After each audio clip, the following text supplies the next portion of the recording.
The profit split is 40-60 in favor of your client. That's not what he said. The whole table went still. Tristan turned slowly. He had the kind of face that was used to charming its way out of things. Sharp jaw, easy smile, the sort of good-looking that had probably been opening doors for him since he was 17. But right now that face wasn't charming. Right now it was doing something else entirely. "Excuse me?" he said. Jasmine didn't move from her spot by the ice bucket. "He said 60-40. I heard him clearly." Tristan looked at her the way people looked at background furniture that had suddenly started talking. You're the waitress, and you're mistranslating a $40 million contract." The room cracked open. Sebastian Holt sat up straight in his chair. He was mid-50s, silver-haired, the kind of man whose whole posture said, "I have never once had to chase anything." He looked between Jasmine and Tristan like he was watching a tennis match he hadn't agreed to attend. "Someone want to tell me what's happening right now?" "Nothing." Tristan was already recovering. Smile back in place. Hands relaxed on the table. She's confused. She doesn't understand the context of the "Yukship day, yukship." Jasmine said it directly to the Korean man across the table. Not to Tristan, not to Sebastian, to him. He had been silent since she spoke. He was in his early 40s, dark suit, no tie, and he had a quality of stillness that she had noticed the moment she walked into this room. The kind of stillness that wasn't passive. The kind that was paying attention to everything. He looked at her now. Really looked at her. Like something behind his eyes had just shifted gears. "Good-day 한국 조를 하세요," he said. "You speak Korean?" "Nah." "Yes." Tristan pushed back from the table. "Okay, this is completely inappropriate." "Clause 7. Conrad Webb slapped his notepad down and the sound cut through everything. He was 60, wire glasses, the permanent posture of a man who had been the most cautious person in every room for 40 years. He pointed at Tristan. "I raised Clause 7 20 minutes ago, in French. I said I was not comfortable with the liability allocation. You told Sebastian it was a standard run-through." His voice went flat. "What did you actually tell them I said?" "I told them exactly. What did you tell them?" Not a question this time. A door closing. "Now hang on." Sebastian held both hands up. "Let's just, everyone take a breath." "I am breathing." Jasmine still hadn't moved from her spot. Her heart was a fist slamming against the inside of her chest. Her hands were completely steady. She had learned a long time ago how to make the outside of her body lie about what was happening on the inside. "I just need the actual number confirmed before anything gets signed." The Korean man leaned forward. He looked at Sebastian. "Yukship." 60. He said it once. Clear. No room for misinterpretation. Sebastian looked at Tristan. "He's saying 60? Something moved across Tristan's face, fast, like a curtain pulling back for half a second before it snapped shut again. "There has been a miscommunication. A miscommunication." Conrad was already on his feet. Or a deliberate flip of the most significant number in the entire contract.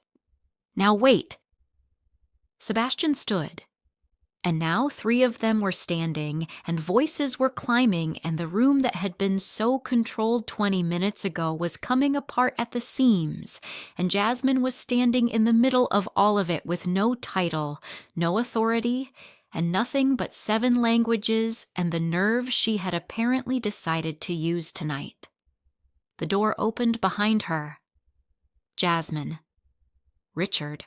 Her manager. He was standing in the doorway in his pressed shirt with his face doing the specific expression it did when something was about to become his problem.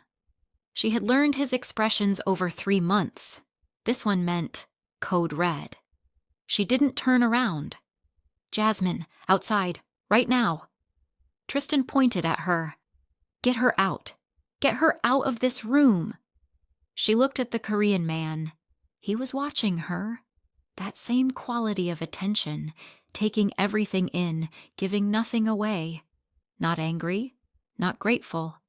Something more layered than either of those things, sitting behind his eyes like a question that hadn't been asked yet.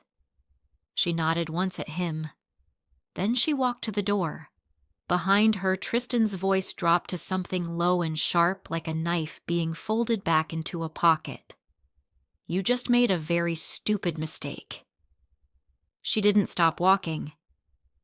Before we get into this story, I need to know something. Have you ever been in a room where you knew something was wrong, but staying quiet was the safer choice? Jasmine chose differently tonight, and it's about to change her entire life.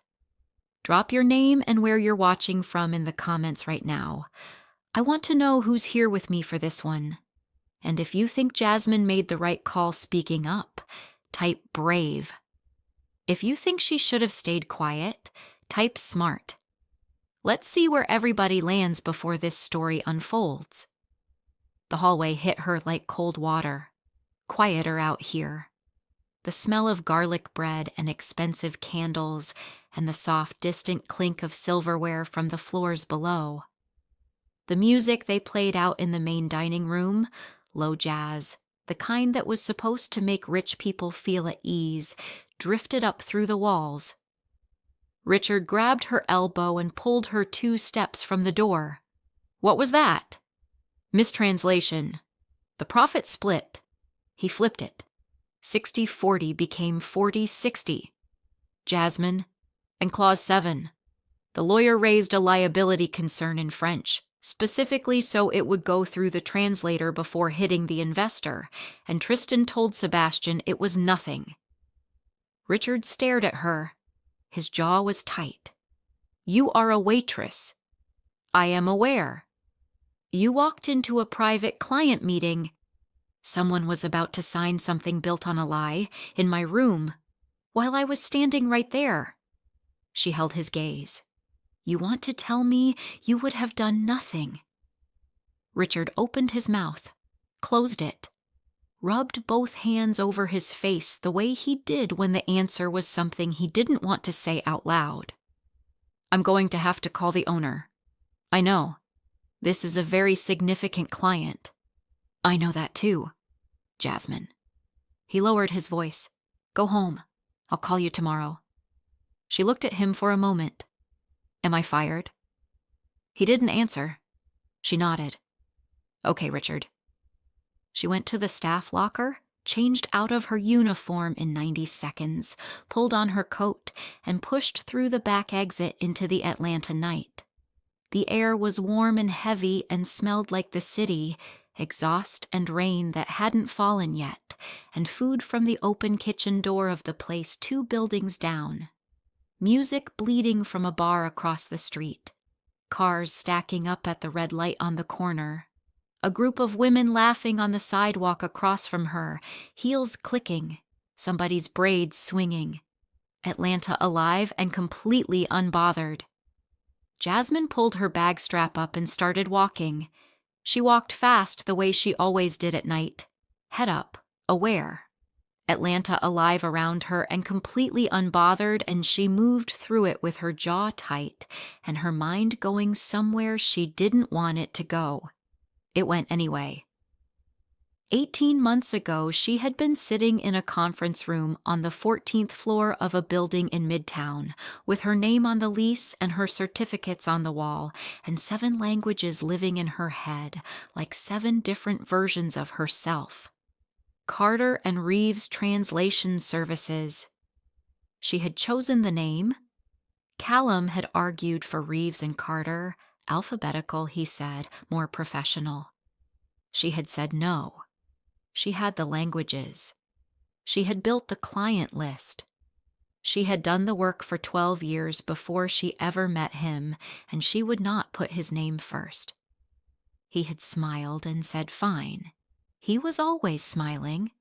That was the thing about Callum Reeves.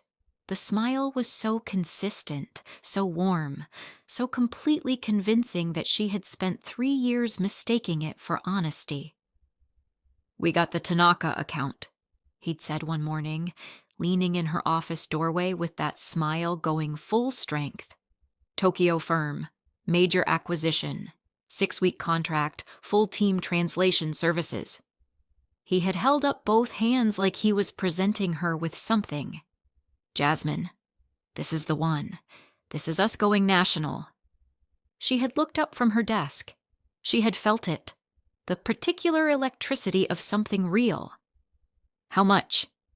240,000. She had stared at him. "I know," he said. "I know." She had laughed. The real laugh, not the professional one. She had spun her chair around once like she was 22 again and just starting out, and the world was all possibility. Callum had laughed too, leaning in the doorway, and she had thought, this is what it feels like when it works. When you build something real with someone, and it actually works. She had been so sure. The licensing board hearing was on a Thursday in October. She hadn't known it was happening until she was already in the room. She had gotten a letter 3 days before, formal, stamped, the kind of language that made everything sound procedural and therefore fine. A routine compliance review. She had gone in with her certificates and her client records and her 12 years of clean work, and she had sat down across from 3 people she didn't know and understood within 60 seconds that this was not routine. "Ms. Carter." The woman in the center had a file open in front of her. "Are you aware of any financial irregularities within your firm's accounts over the past 14 months? Jasmine had looked at her. "No." "Are you aware that 3 client invoices totaling $412,000 were rerouted to a personal account not listed under your firm's registered financial details?" No, that's not." She had stopped. Started again. "That's not possible. I have full visibility on our accounts." The woman looked at her. "Ms. Carter, the account the funds were rerouted to was opened in your name." The room had gone very still. "In my name," Jasmine said. "Yes. I didn't open any account. The documentation we have includes your signature." She had sat there and felt the floor do something that floors were not supposed to do. "I want to see the documentation." They showed her her signature, her name, her address at the time. Everything correct, everything matching, everything real except the fact that she had never held that pen, and she had never signed that paper, and she had never in her life seen that account number before. Callum had been in Vancouver for 11 days by then. She hadn't known he was gone. He had told her he was visiting his sister in Portland. She had not thought to verify this because she had trusted him.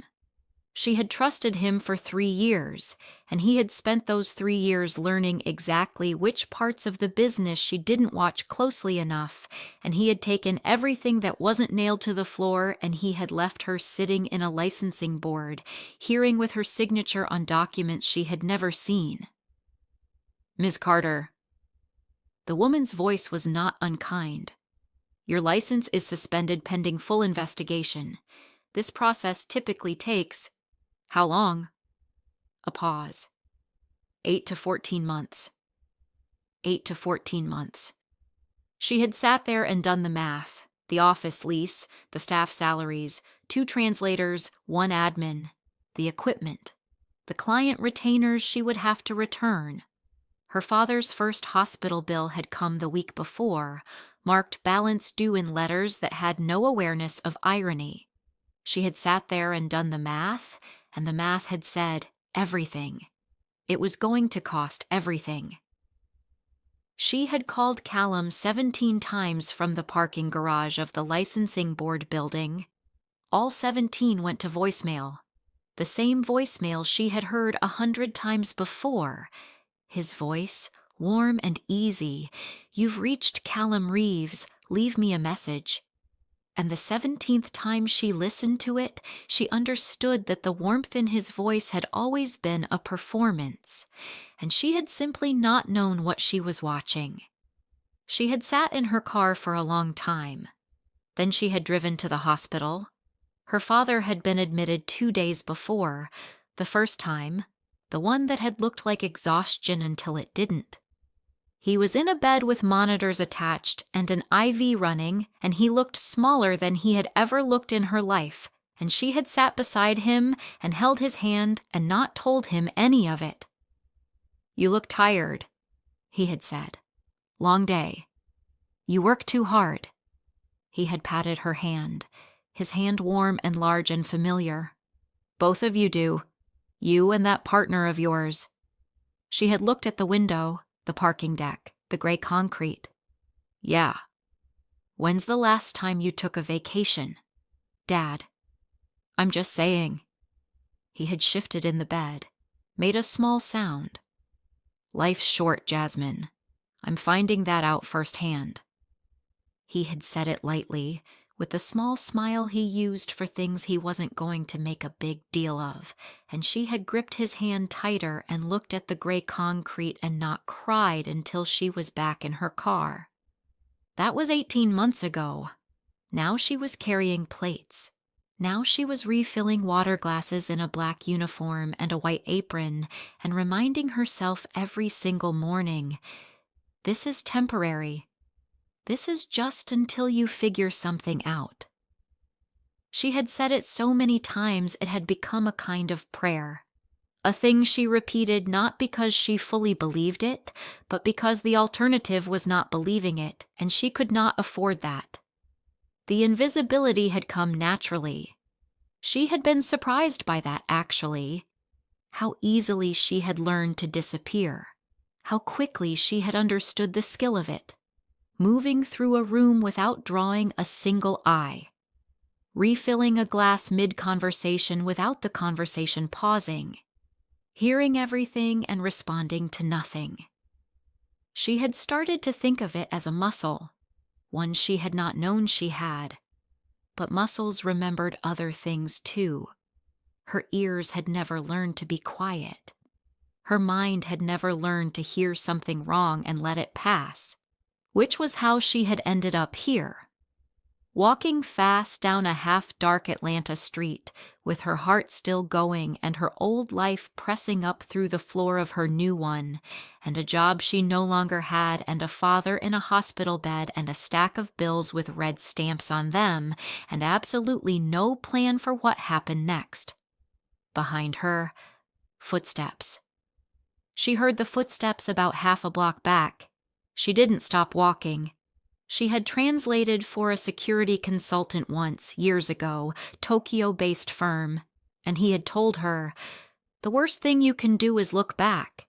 Looking back tells them you know. Just change direction and see if they follow." She crossed to the other side of the street. The footsteps crossed too. Her stomach dropped. She kept her pace even, pulled her phone out, not to call anyone, just to have it in her hand. Her thumb hovered over the screen. She reached the end of the block, turned sharply right. A hand grabbed her shoulder and spun her hard. Tristan. He had ditched the dinner jacket somewhere. Shirt untucked now, collar open. Up close without the table between them and the performance of the meeting room, he looked different. Harder. His eyes had lost the practiced warmth completely. They were flat and direct, and he was gripping her shoulder tight enough that she felt it in her collarbone. "You need to understand something." His voice was low, not a whisper, lower than that. The kind of low that meant he didn't care who heard. "You think you did something brave tonight. You think you did the right thing." He leaned in slightly. "You have no idea what you just walked into." Jasmine looked at his hand on her shoulder, then at his face. "Let go of me. I'm trying to help you." He didn't let go. "Walk away from this. Go home. Go back to your little job. Keep your head down." What you heard tonight, forget it. Erase it. Because the man at that table is not someone you want looking in your direction. You understand? He is not someone you can afford to be noticed by. Last time, her voice came out very quiet, very still. The same way she felt, not calm exactly, but beyond panic, on the other side of it. Let go of my shoulder. You're a waitress. I was a waitress. Her eyes didn't move from his. Now I'm someone standing on a public street being grabbed by a man who just got caught committing fraud. So I'm going to ask one more time before I start screaming. His grip tightened, and then he was on the ground. It happened in less than 2 seconds. Jasmine actually stumbled backward, not from being pushed, from shock.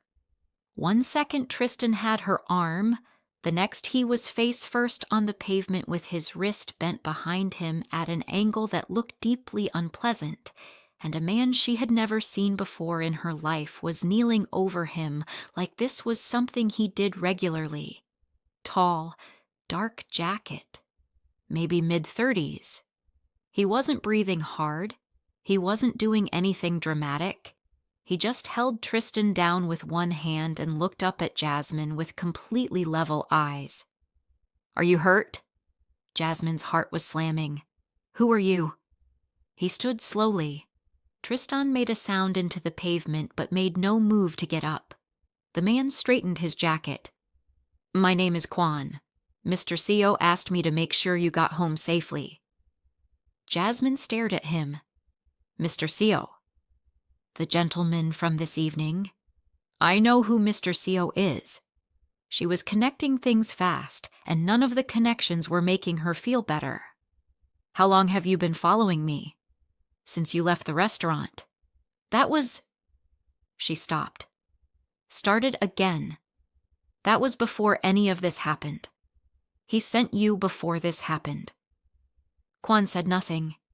He had the quality of someone who understood that silence was often the most efficient answer. How did he even know I'd need? She exhaled sharply through her nose. He decided that while I was still in the room. Still nothing from Kwan. Jasmine looked down at Tristan on the pavement. He was still not moving. She looked back at Kwan. Is he... He's fine. Kwan said it the way you said it about a minor inconvenience. Can I call you a car, Miss Carter?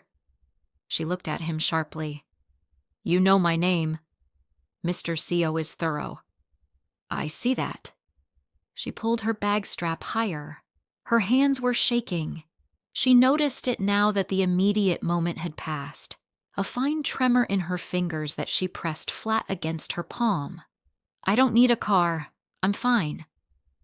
Kwan nodded once. He didn't argue. She walked away. She walked 3 blocks before she let herself stop at a corner and put her back against a wall and breathe. The city moved around her, a cab rolling past, a couple walking their dog, a woman on her phone laughing at something on her screen. All of it normal, all of it unbothered. And Jasmine stood in the middle of it and let herself feel, for just 30 seconds, how much her legs were shaking. 30 seconds. Then she pushed off the wall and kept walking. Her apartment was on the 4th floor of a building in Old 4th Ward. Small. Clean. She was relentless about keeping it clean because when everything else was chaos, the least she could do was control this. The dishes put away, the surfaces clear, the throw blanket folded on the arm of the couch exactly the way she liked it. A photo of her father on the mantel, younger, laughing, at a 4th of July barbecue maybe 15 years ago. He was holding a burger and pointing at something off camera, and his whole face was open with the laugh. The real one, not the polite one. She kept that photo there because some mornings she needed to see it before she could start the day.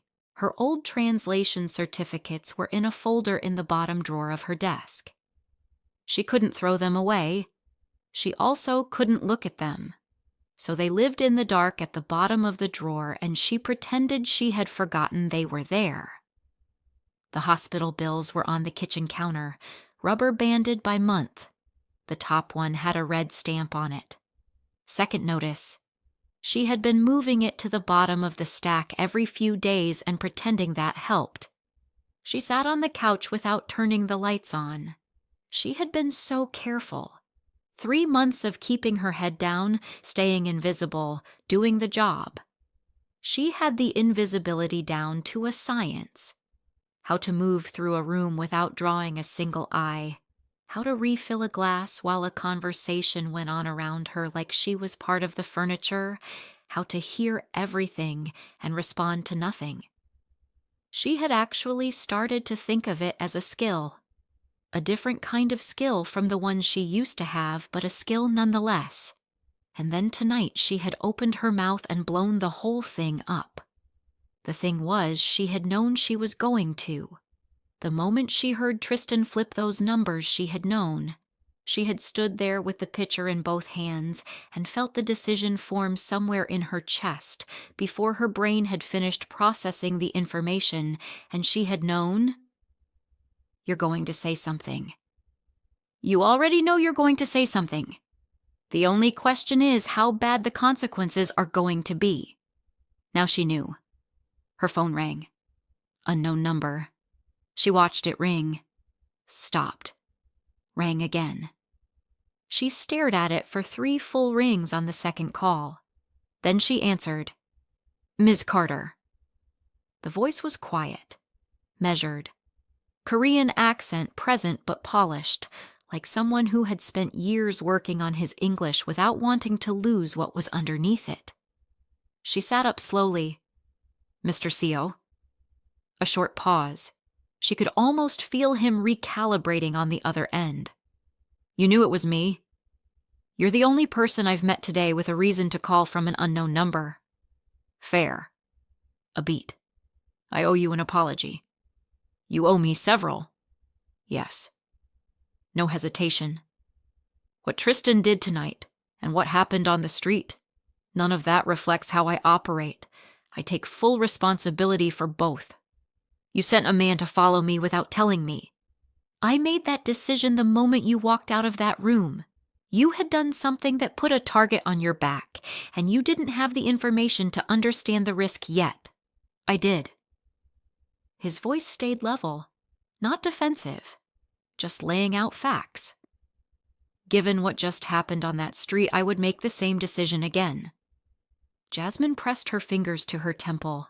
She hated that she understood his logic. How do you have this number? Your manager, Richard Carver, filed an incident report with the restaurant owner within 40 minutes of the meeting ending. I have a long-standing relationship with the owner.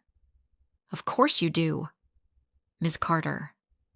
Something shifted in his voice, still controlled, but different underneath it, like he was choosing each word individually instead of letting them come automatically. You didn't have to say anything tonight. You had every reason in the world to say nothing. Your job, your safety, your situation at home. A pause. You said something anyway. Jasmine looked at her father's photo on the mantel. The open laugh, the burger, the thing off camera he was pointing at that she had never known and would never know and somehow still found comforting. What do you want, Mr. Seo? I want to offer you a job. I have a job. Richard Carver let you go 90 minutes ago. Her jaw tightened. You work fast. I work thoroughly. A beat. I know about your translation firm, about your former partner Callum Reeves, about the fraudulent complaint filed with your licensing board 14 months ago. I know about your father, how long he has been at Grady Memorial, what it costs, what you owe.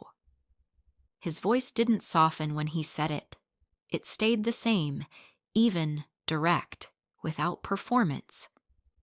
I know you are sitting in your apartment right now doing the math on next month and the month after. The apartment was very quiet. The refrigerator hummed in the kitchen. A car horn sounded outside and faded. The ceiling fan turned above her, slow and steady. "You researched me," she said quietly. "I research everyone I consider working with. We met 4 hours ago. I made my decision within 4 minutes of you speaking in that room. No apology for it. No softening. I would like to meet with you. Tomorrow evening, I'll send an address. You come, you hear the offer, you decide. If you say no, I will not contact you again, and I will make sure tonight creates no lasting professional consequences for you." A pause. "I can do that. By owning every building in Atlanta." Something that might have been a quiet exhale. The closest she suspected Min-jun Seo ever got to a laugh on a phone call. "I own the one Prestige operates in." She sat with that for a moment. The hospital bills on her counter, the red stamp, the folder in the bottom drawer. "Send the address," she said. "That's all I'm agreeing to. That's all I'm asking for tonight." A pause, then quieter, almost to himself. "Get some sleep, Ms. Carter. What you did tonight, it was the right thing. Whatever you decide tomorrow, that part was right." He hung up. She put the phone face down on the couch cushion next to her. She sat there for a long time in the dark, with the city humming outside her window and her father's photo watching from the mantel. Then she got up, went to the kitchen, looked at the stack of hospital bills for a long moment, and went to bed. The address took her to a street in Atlanta's Korean community that she had driven past 100 times without ever going into. The kind of block that had its own rhythm. Korean lettering on the shop signs, the smell of grilling meat from somewhere she couldn't locate, older men sitting outside a barber shop speaking in quick, easy Korean about something that made one of them slap his knee. She walked slowly enough to read the numbers.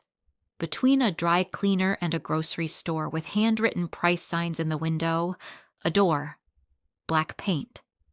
No name, just a number in small brass lettering. Clean hinges, like it had been maintained for a long time by someone who cared about it without wanting anyone to notice they cared. Jasmine stood outside it in her gray blazer with her hands in her pockets. She was a professional. She had walked into boardrooms in 6 countries. She had sat across from government officials in Tokyo and real estate developers in Dubai, and a French senator who had sweat through his collar the entire negotiation, and she had translated all of it without blinking. This was a meeting. She was a professional. She pushed the door open. The warmth wrapped around her first, then the light, low, amber, paper lanterns strung along the ceiling, casting everything in soft gold.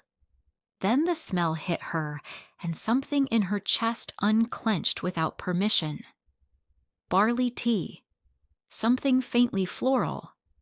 Wood that had held years of quiet conversation and good food, and the kind of incense that didn't announce itself, just lingered underneath everything. 4 tables, 1 occupied. Min-jun Seo stood up the moment she walked through the door. She stopped walking. She hadn't expected that. She had built him up in her head as someone who made the world come to him. Someone whose whole posture said everything orbits around me. But he stood immediately and waited and didn't sit back down until she had crossed the room and taken the seat across from him. Up close, in this light, he was different from the dining room. Still that same quality of composure. But something about this room took the edges down slightly. No suit jacket tonight. Dark shirt, collar open at the top button. His hands rested flat on the table, and she noticed the scar on his right knuckle. Old, long-heeled, running across 2 joints. She filed it away.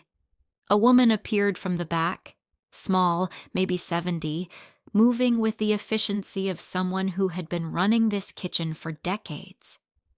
She set 2 cups of tea on the table without being asked, looked at Jasmine with sharp, curious eyes for exactly 1 second, and disappeared. Jasmine wrapped both hands around her cup. The warmth moved up through her palms. You could have given me your office address. My office is not somewhere I bring people I'm still deciding whether to trust. He picked up his tea. This is different. Who owns it? Mrs. Cho. He looked toward the kitchen. Something in his expression changed. Small, brief, like a window opening and closing. She and my mother were close years ago. I've been coming here since I was 26 years old and convinced I was smarter than I was. He paused. She has a way of correcting that impression. Jasmine looked around the room. The lanterns, the worn wood of the tables, smooth from years of hands. A black and white photo on the far wall, a mountain she didn't recognize, mist at the top. It felt real, not staged, not arranged for her benefit. A place that existed because someone needed it to exist.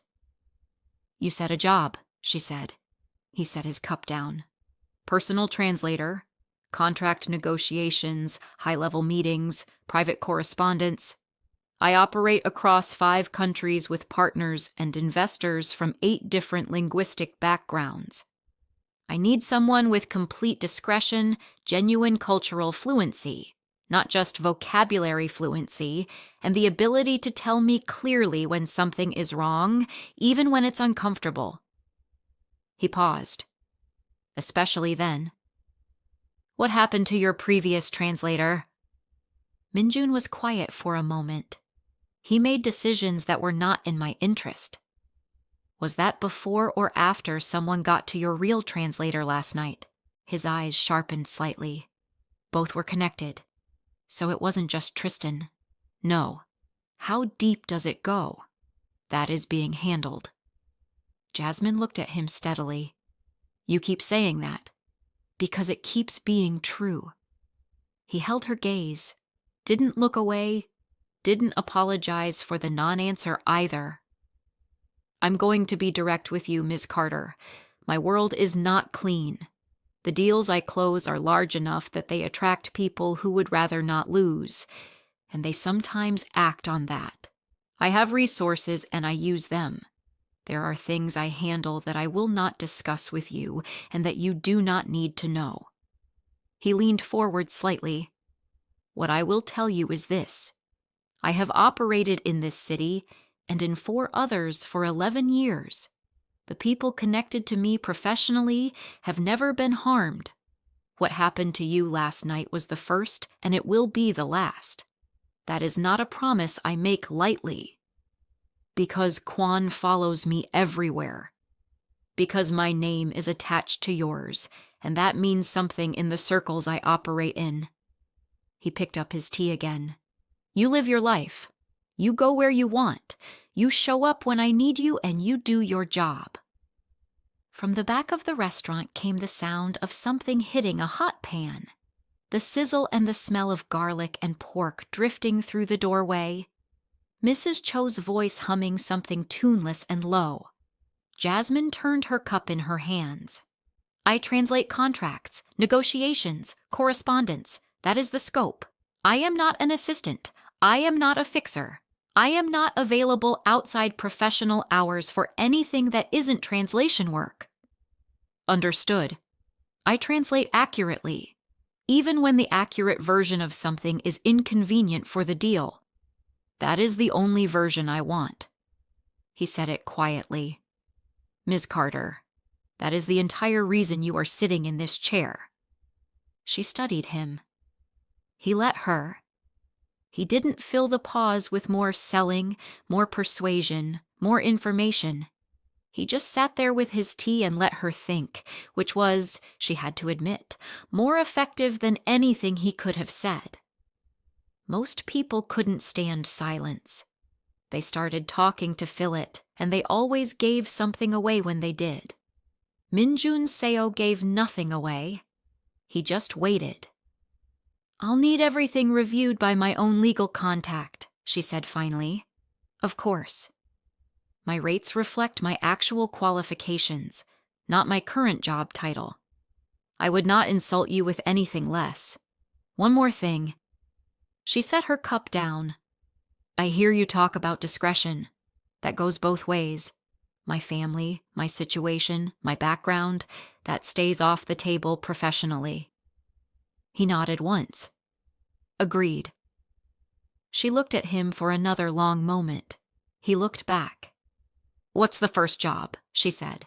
Real estate acquisition, $40 million, Tokyo seller, American buyer, Korean financing structure. He tilted his head slightly. 3 weeks. It's complicated. I speak all 3 languages. I know. And this time the controlled expression did something it hadn't done yet. It broke. Just slightly. Just at one corner. A real smile, small and brief and gone almost before it arrived. That is also why you're sitting here. Outside, through the thin walls, Atlanta moved and hummed. Inside, the lanterns swayed in a draft from somewhere, and Mrs. Cho's kitchen filled the air with something warm and the kind of quiet that wasn't empty. The kind that was full of everything that didn't need to be said. Jasmine finished her tea. Send me the contract, she said. I'll read it tonight. Her legal contact was a woman named Diane who had sharp eyes, sharper instincts, and owed Jasmine a favor from 3 years back when Jasmine had translated a last-minute deposition at 2 a.m. because Diane's case was falling apart and no one else would pick up. She called on a Tuesday morning while Jasmine was at the hospital, sitting in the plastic chair beside her father's bed while he slept. I went through it twice, Diane said. And it's clean, unusually clean, actually. Papers shuffling on the other end. Termination terms are in your favor. NDA runs both directions. He can't discuss your personal details any more than you can discuss his business. And Jasmine? A pause. The rate. I know. Like the rate. I know, Diane. Where did you find this man? Long story. She looked at her father sleeping, his chest rising and falling. The blanket she had bought him, soft, the kind he'd asked for, pulled up to his shoulders. Is there anything in it that gives you pause? Nothing I'd lose sleep over. Another pause. I'd sign it. Okay. Jasmine. Diane's voice changed slightly. Are you sure about this? You don't know much about him. She looked at her father's face, peaceful in sleep, older than she had let herself notice. I know enough, she said. She signed the contract that evening, scanned it, sent it. Min-jun responded 43 minutes later. Thank you. I'll have the first documents to you in the morning. She stared at the text for a moment. Then she went back to the hospital and sat with her father until visiting hours ended. The documents arrived at 7 the next morning. A package, actual physical package, sent by courier, thick with property assessments and financing structures and historical acquisition records in 3 languages. There was a handwritten note on top, 1 line, Min-jun's handwriting, precise, slanted slightly. Take the time you need. I need you sharp, not rushed. She cleared her kitchen table and spread everything out. She spent the first 3 days reading, Korean, Japanese, English, switching between them the way she used to at the firm, not translating from one to the other in her head, but actually thinking in each language as she moved through each document. It was a thing she had worked years to develop, that triple switching, the ability to hold 3 linguistic frameworks simultaneously and feel where they diverged. It was the most valuable skill she had, and Callum had never understood it. He had understood the business side. He had understood the billing and the client relationships and the marketing. But the actual work, the real precision of it, He had always looked at her doing it the way people looked at someone doing something they could see but not feel. She filled 2 notebooks by the end of the week.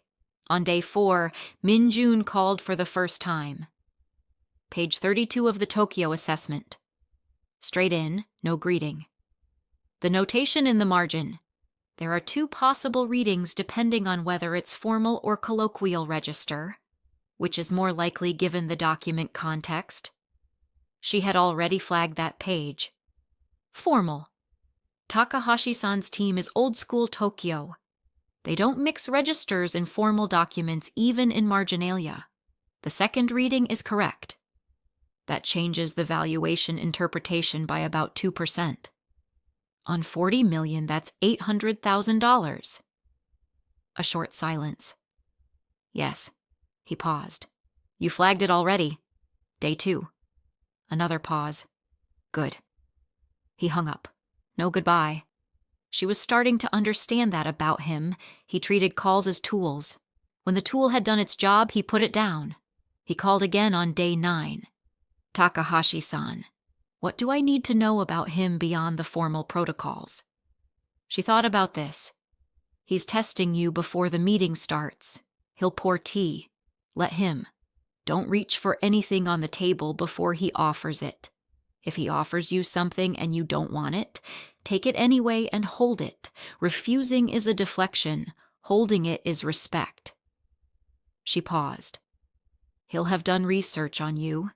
He'll know things about your previous deals. If he brings one up, don't be surprised. It's not aggression, it's establishing credibility. Match it. Bring up one of his. Silence on the other end. Then, when you translated for the Tokyo firm, you were there 8 months. 8 months and 12 days. You liked it. She hadn't expected him to say that. She looked out her window. The sky was doing something complicated. Low clouds with sun breaking through in strips. I liked the work, she said carefully. Not the same as liking it. No, she agreed. Not the same. He was quiet for a moment. Get some sleep. Thursday is going to be long. She almost said you too. Caught herself. Said nothing. He hung up. She sat there for a moment with the phone in her hand. She did not think about the fact that he had known she liked it before she'd told him. She deliberately did not think about that. The morning of the deal, she was up at 5. Black dress, fitted but professional. Hair pulled back clean. Brown notebook under her arm.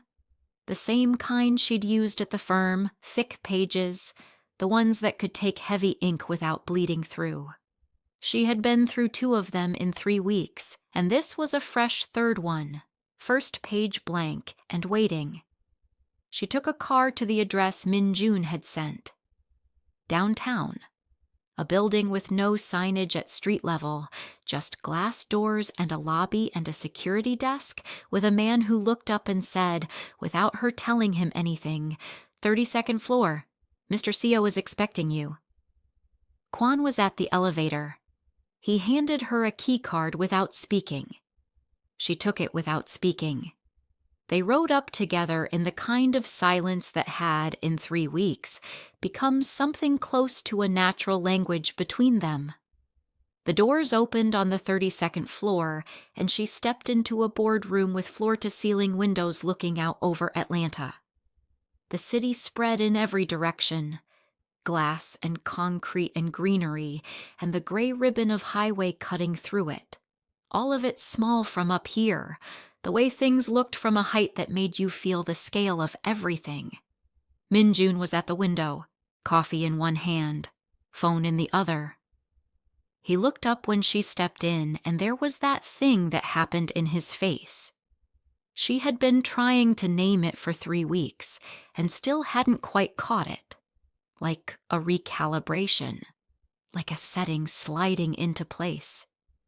He held out a second coffee before she had taken 3 steps. She stopped. How do you know how I take it? You ordered it in front of me twice, both times without looking at the menu first. He said it simply, like it was the most unremarkable observation in the world. You already knew what you wanted. She took the coffee. It was perfect. She did not tell him it was perfect. Who are we dealing with today?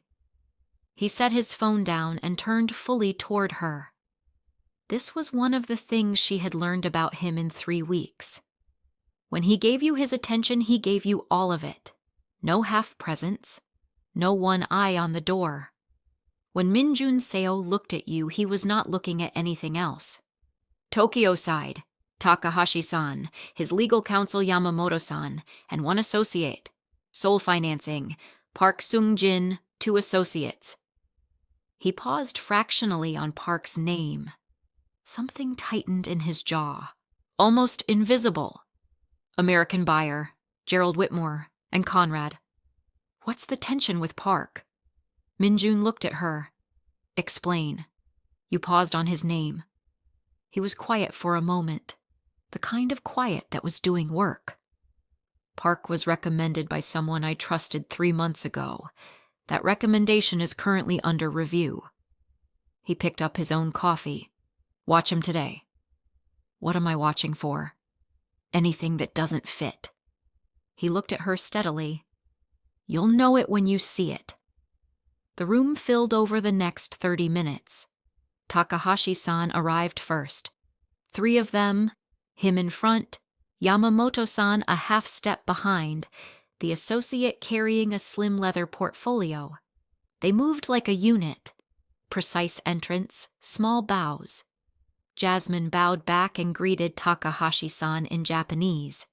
Formal register, the correct honorific for his standing, and she watched his eyes sharpen with the same recognition Min-jun's had in the dining room 3 weeks ago.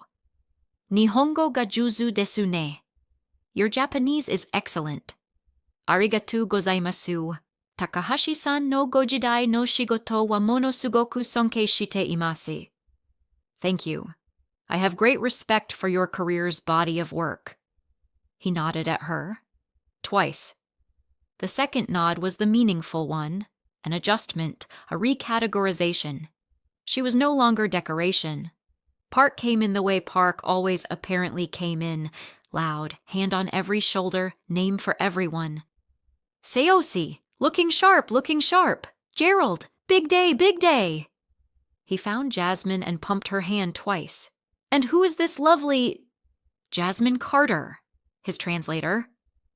She said it cleanly, not rude, just defining the terms. Park grinned. Of course, of course. He moved on. She watched him cross the room. The easy energy, the hand on the shoulder, the way his eyes moved even while he was talking.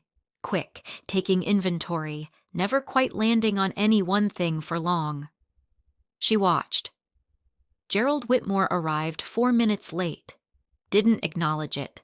Looked around the room, found the coffee, poured himself a cup, sat down. A man who had decided long ago that punctuality was something other people worried about. Conrad slid in at the last minute. Glasses on. Notepad open before his chair had stopped moving. Min-jun sat at the center of the table. Jasmine to his right. Kwan at the door. The city behind them through the glass. Atlanta 40 floors below, looking like something you could hold in your hands. The meeting opened in English. Gerald's team pushed immediately on timeline. 45 days to close, non-negotiable, his word. Yamamoto-san responded in Japanese before Takahashi-san could. Measured. Firm. He's saying 60 days is the floor, Jasmine translated without pause. 2 of the 3 properties have incomplete structural assessments. He's not being obstructive. He's preventing his client from assuming liability they can't currently quantify. Gerald drummed his fingers on the table. The rings he wore, 2 of them, gold, 1 on each hand, clicked against the wood. Click, click, click. Tell him 45. Mr. Whitmore. Conrad didn't look up from his notepad. Unquantified liability on a $40 million acquisition isn't a small thing. I've closed deals in tighter windows, not with my signature on them. Conrad's pen stopped moving. He looked up. Not with this structure. Gerald looked at him, looked at Min-jun. Are we going to have a problem? No. Min-jun set his coffee down. He hadn't spoken yet, had let the room run, let everyone's energy show itself. Now when he spoke, the room tilted toward him the way rooms did with people who understood that silence was its own kind of power. 50 days. He turned to Takahashi-san. Gojunichi wa ikaga deshu ka? 50 days. The third assessment runs parallel to our legal review. Takahashi-san looked at Jasmine. She gave the smallest nod, not directing him, just confirming that what he'd heard was accurate and that the framing was genuine. He looked back at Min-jun. Gojunichi. 50 days. Gerald drummed his fingers twice more, then stopped. Fine. 50. He reached for his coffee like the conversation was over. The room breathed, and then Park Sung-jin reached into his portfolio and slid a document across the table. Updated financing structure, he said. Smooth. Easy. A man doing a normal thing. Conrad had it before it reached Min-jun. He was reading before he'd fully straightened from picking it up. 2 lines in his head came up. 4 lines and his pen was out. 6 lines, and he put the document down very carefully, the way you put something down when you don't want your hands to shake. This is not the document from Monday. A refinement. This is not a refinement. Conrad's voice went flat in the way that was worse than loud. Page 4, the margin annotation. He slid it toward Jasmine. Please read it. She pulled it toward her, found page 4, found the annotation, small, handwritten, tucked into the margin like a footnote, like something that was hoping not to be a footnote. She read it once, read it again. Every cell in her body went quiet. Ms. Carter. Min-jun was watching her face, very still. What does it say? She looked up at him. Direct translation. Contingency liability transfer applicable to primary investor in the event of early withdrawal within 18 months of acquisition close. She set the document down on the table, flat. If you exit this deal for any reason in the first year and a half, any reason, the full liability doesn't return to Seoul. It transfers to you, entirely, everything. The room was silent. Not the productive silence of negotiation, the other kind, the kind where everyone was recalculating. Park laughed, high and short. Standard protective language. It was not in the version I reviewed on Monday. Conrad had already circled it, already drawn 2 arrows pointing to it. And I need to know who added it and when. Park's 2 associates exchanged a look. Quick, barely a second. But Jasmine caught it. She looked at Min-jun. He had caught it too. He was looking at Park now with an expression that was entirely neutral and entirely unreadable, and somehow, for that reason exactly, the most dangerous thing in the room. He wasn't angry. He wasn't raising his voice. He was doing something quieter and more final than either. Kwan. Barely above a murmur. Kwan crossed from the door, bent to Min-jun's ear, a few words. Min-jun listened without his expression changing. He nodded. 15 minutes, he said to the room. He stood. Mr. Park, please remain. Everyone filed out. In the hallway, Takahashi-san stopped beside Jasmine. He said it quietly, in Japanese, meant only for her. He chose his translator well. She bowed slightly. Thank you, Takahashi-san. He nodded once and moved down the hallway with his team. Gerald Whitmore appeared at her shoulder 2 seconds later. You're good, he said, pointing at her like she'd pulled off a card trick. Where did he find you? A restaurant, she said. Gerald blinked at her. She walked away before he decided whether she was joking. Behind the closed boardroom door, something was being handled. Jasmine didn't ask what. She sat in a chair near the window at the end of the hallway and looked out at the city and waited, her notebook open on her knee, writing nothing in it, just holding the pen. She thought about the dining room 3 weeks ago, the picture in her hands, Tristan's easy smile, the moment she had felt the decision form before she'd finished processing the information. She thought about her father in room 412, soft blanket, game show, the laugh on his face in the photo on her mantle. She thought about the folder in the bottom drawer of her desk, the certificates inside it, the 12 years. The boardroom door opened. Park came out first. He walked quickly, head down, one associate close behind him. He didn't look at Jasmine. He didn't look at anyone.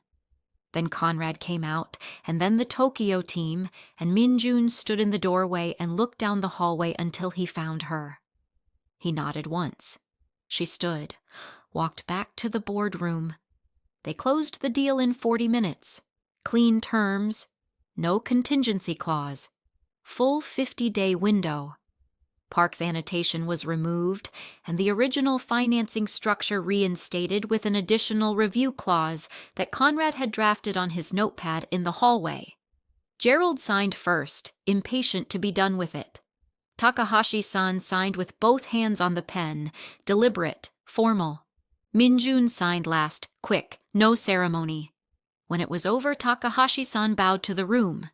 To Jasmine specifically, he said, in Japanese, not for everyone, "Mata yoroshiku onegai shimasu." I look forward to working together again. She bowed back. Kochira koso. Likewise. The room emptied. Kwan moved efficiently, organizing documents, exchanging words with Conrad. Gerald Whitmore left first, already on his phone, already somewhere else. Jasmine was writing a closing note in her notebook when she felt Min-jun stop beside her. She looked up. He was looking at her with the expression she had spent 3 weeks trying to name. It was still nameless, but she was getting closer. "Thank you," he said. 2 words. Quiet. No performance around them. "It's the job," she said. "Yes." He paused.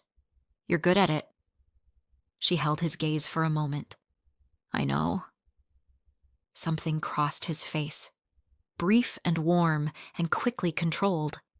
He nodded once and walked to the window. She closed her notebook. That evening, she went straight to the hospital. Her father was having a good day. Sitting up, blanket pulled to his waist, game show going on the TV mounted to the wall. He looked up when she pushed the door open, and his face did the thing it always did. Opened completely, like a light turning on. "There she is." His voice was thinner than it used to be, but the warmth in it hadn't changed 1 degree. "My girl." She sat on the edge of his bed and took both his hands in hers. His hands were large and warm and familiar in a way that nothing else in the world was quite familiar. She had been holding these hands since she was 3 years old. "How are you feeling?" "Good day today." He squeezed her fingers. "Really good." He looked at her face the way he always did, reading her the way she read documents, finding the things she hadn't said. "Something happened." "Big meeting today." And she thought about the boardroom, the margin annotation, Park's look of calculation when he realized it had been caught, Min-jun's quiet thank you, the way Takahashi-san had said she'd been chosen well. "We won," she said simply. Her father smiled, slow and full. "That's my girl." She stayed for 2 hours. She helped him eat dinner. She watched half of his game show, and he talked at the screen when the contestants got things wrong, which they always did, which always made her laugh. She held his hand when he fell asleep. She sat in the dark beside him for a while after, just listening to him breathe. She was almost herself again. She could feel it. The shape of the person she had been before Callum, before the board, before the red stamp and the bottom drawer. Not all the way back, but moving in that direction. She kissed her father's forehead, careful not to wake him, and left. 3 days later, Min-jun asked her to come to his office. Not the boardroom. The floor above, private, quieter. Dark wood and clean lines and bookshelves that held actual books, worn at the spine. A rug in deep burgundy on the floor. A view of the city from a different angle than the boardroom, more northwest, catching the late afternoon light in a way that made the glass towers look briefly golden. He stood when she came in. She was done being surprised by this. "Sit down," she said before he could gesture. "Please." He sat. That corner of his mouth moved. "You're the only person who tells me what to do in my own office. I'm the only one doing it as a courtesy." He looked at her for a moment. Then he opened his desk drawer and took out an envelope. Small. Cream. No name on the outside. Nothing at all on it. Just clean paper and sealed edges. He placed it on the desk and slid it toward her with 2 fingers. Jasmine looked at it. There was something about it. Something that made the air in the room feel slightly different. She couldn't have explained it. It was just paper. Just an envelope. But she felt it the way you felt a change in pressure before weather arrived. She picked it up, turned it over, looked at the back. Still nothing. Still just the envelope. And then she did what she had been careful not to do for 3 weeks.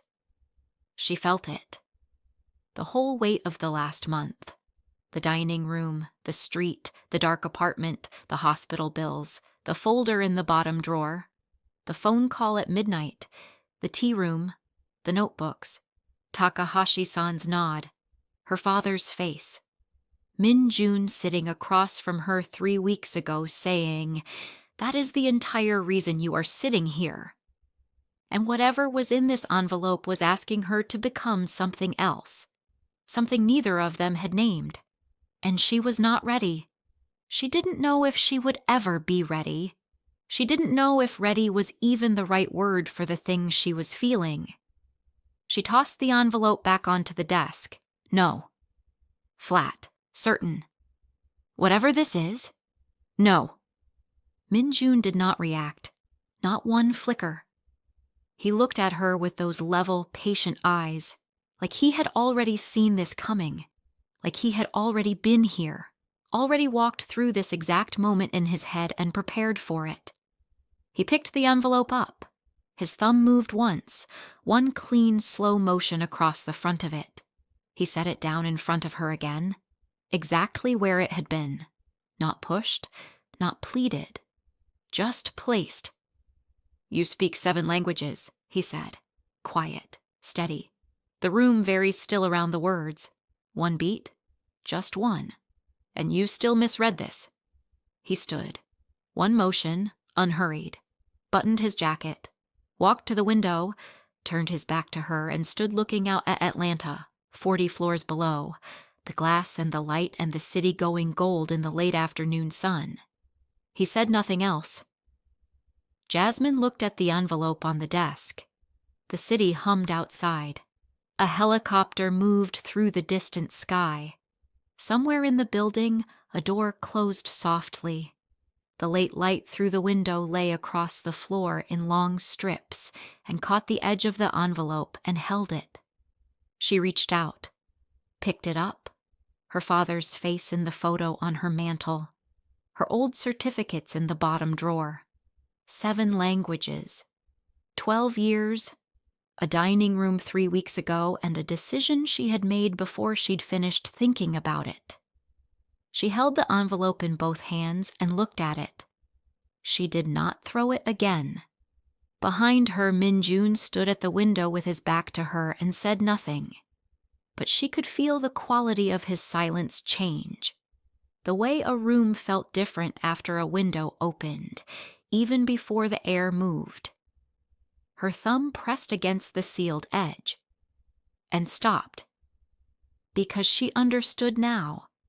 The way she understood things, the way she always understood things before she could explain them in any of her 7 languages.